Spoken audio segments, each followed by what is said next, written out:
Hello friends, welcome to this amazing lecture where we are going to apply all the concepts what we have learned in developing a ToDo application using Flet. Trust me, this would be fun activity, and if you code along, you would be having final output would be you will be having your own ToDo application wherein you will be able to just go ahead and visualize your ToDo tasks, and once you have the ToDo tasks with you, you can mark them as completed, and you can also clear the completed tasks. So let's start and let's begin with this fun coding activity. So to begin with, I've already made a file called todo.py, and I've just started with importing the Flet package. Now inside this package, I need to I need to import a couple of things. So from Flet, we are importing checkbox, then we are importing column, we are importing float, like a floating action button. Then we have an icon button, or else, yeah, we have an icon button. Yes. Then we have outline button. So that's outline button. Yeah, that outline button. Then we have a page. We have a row. We have a tab. Then we have tabs, multiple tabs, because those tasks which we are developing, or the tasks which we are making, or seeing, so those tasks will be divided as active tasks, completed tasks, and to-do tasks. So we have tabs for that. Then we have text. From Flet, we'll have text, and then we'll have text field. So we have text field here, and then I guess a couple of things more. That's user controls, colors, and then we have icons. So that's it. So all the imports are done. All the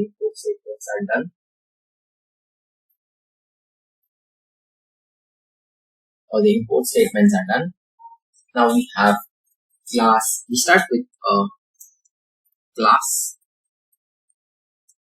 task, and then we have inside the task we have user control, and for the user control we start with an init method. So start with init constructor.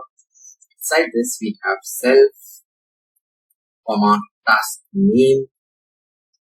So we have task name, task status. So the task status would be if it is active, if it is completed, etc. And then task delete, whether the task is deleted or no. So delete. So once the task gets deleted, then you don't require the task. That's why the task won't be shown, right? So now we start with a couple of things that's prompted for us. So whatever we require, we just press a tab. Whatever we require, we keep them. So we require this first super constructor. Then we have some task name, self.task name. We require that. Then we have self.task date, that is task date. Yeah, we require that. And then we have the task status, that is task underscore status.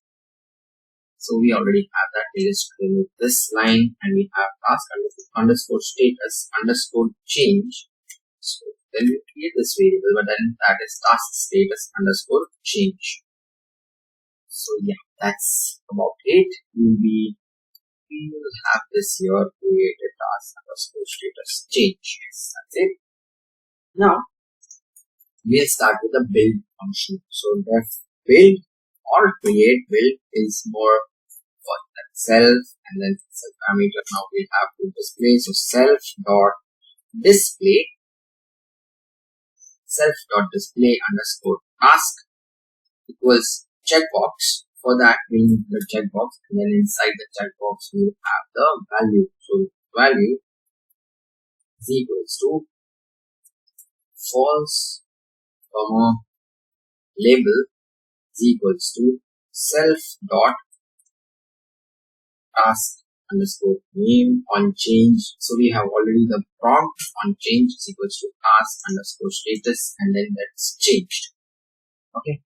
So once that is done, we have self dot edit underscore name. So what is that? That will be text field. Then that text field will expand as we click on it. So expand is equals to 1. Expand is equals to 1. So this will complete that. Now we start with the visualization. That's the row wise separation. So we start with the view, display view, that is self dot display, and then that self dot display view is equals to row, and inside that row we have alignment. So first we have alignment for the space in between. So space in between, then we have, after that we have the vertical alignment. Vertical alignment is equals to, we'll have center, and then we have controls. So for controls we have self dot display underscore task, and then after that we have again row,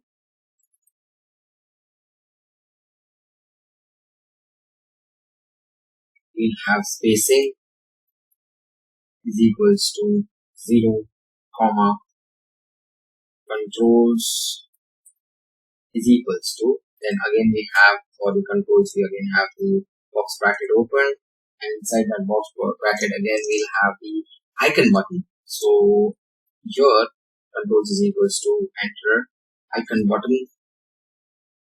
So if you're familiar with Flutter and if you're familiar with the Dart application or Dart coding, then this will be easy for you. This coding part will be easier.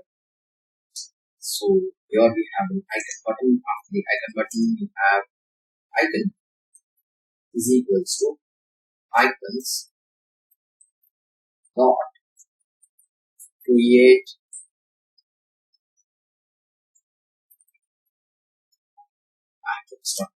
outline, icons dot create underscore outline, and then we have tooltip is equals to, what will be the tooltip? So that tooltip would be edit to do,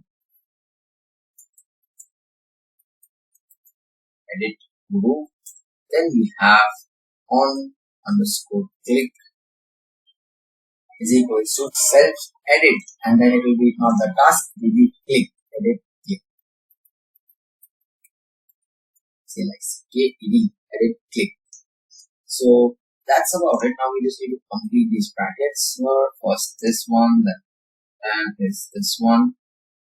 After that we can enter and this one, and then this one. So now it ends here properly. So after this we had controls, and then the controls didn't have to be done at just self dot display dot. That's why there was an error here. So if you see now, this is perfectly fine. All these. Now we have to edit the view. So we'll be doing this code in parts. So let's just finish some. Let's say we've finished with the edit name. Now we'll complete the edit view. That's something wrong. Some more lines of code. So after that, below this we'll have self dot edit underscore view is equals to, and then we have the row selected. So outside this row now we have, inside this row we'll have first is visible is equals to false. We have visible is equals to false. Alignment is equals to space between again space between. I guess I made a mistake here. Space between. Then we have a couple of things, that's vertical alignment, again center, controls, to do or update. So I can just copy and paste it here from here itself, that from vertical alignment from here itself. I can paste from here to, and say till here, clicked on click. So after the spacing between, you can just put a comma and then paste it here. So from there we take a vertical alignment. Now we just need to change a couple of things here. We have not ended this bracket. So first we change this bracket. After that we have this bracket. After that we have another round bracket. After that we have another square bracket. After that we have another round bracket. So this all the brackets are completed, and this self would be not below this, would be below this here. Self.edit view, and then the part. So we'll just press a tab here after all these, and let's just have this tab placed here first below this icon button. Now this icon button, this does the update part. So we just, instead of edit, we'll have update to do. So we have almost completed with this part. We just have to put or end these with a comma. So just end this with a comma. One more comma here. I don't think so we require these at this. So the row is started, but then we already had a row, right? So set the control parts, controls, we don't require a row. It's directly with. So we just have this part, self-edit, and then we self-edit and paste it. Let's remove these two brackets. Now it's done. Perfectly fine. It's without errors. Let's just save this. And in the next part, or in the next lecture, we will complete this code, we will complete the understanding part, or else what we can do, we can just complete some more part of this code. Let's just say we can just return the column. So whatever we have developed so far, and then that has controls. We include all the parts, controls is equals to, and then we have inside self.display. And what will that display? It will display the view. It will display the view, and then it's perfectly fine. Self.edit underscore view. Now we have a couple of functions. That is, the first function we have is def edit click, edit underscore click. So if the edit click is button is pressed, so what will this do? This will generate an event, right? So this will be having an event. So self comma e. Then we have so we just write pass here, and then in the next lecture what we do is we complete the code inside. We have save click, and again we pass. Then we have the status change. So def, and then the status underscore changed, and then again the same thing. We'll pass this code as well. And the last function we have is probably the pass statement too far. After that we have another status change. After that save click, status change, and then we have delete click. So once this delete is clicked, the delete button is clicked, so what we will do, we'll just again pass. And I guess for the delete thing, it's very simple. It will just be doing this. So let's just get that code completed. So that will be just self.task delete, and it will delete it. For the status changed, again it will be self.completed the task, because the status will be either completed or active. So that is also a simple task. So that is simple. So let's just complete this edit click and save click in the next lectures. In the next part of this lecture of the ToDo application, as this application is a big code, it's a very big, too many lines of code. So let's just complete it in the next lecture. Okay, thank you guys, and see you in the next class, the next lecture.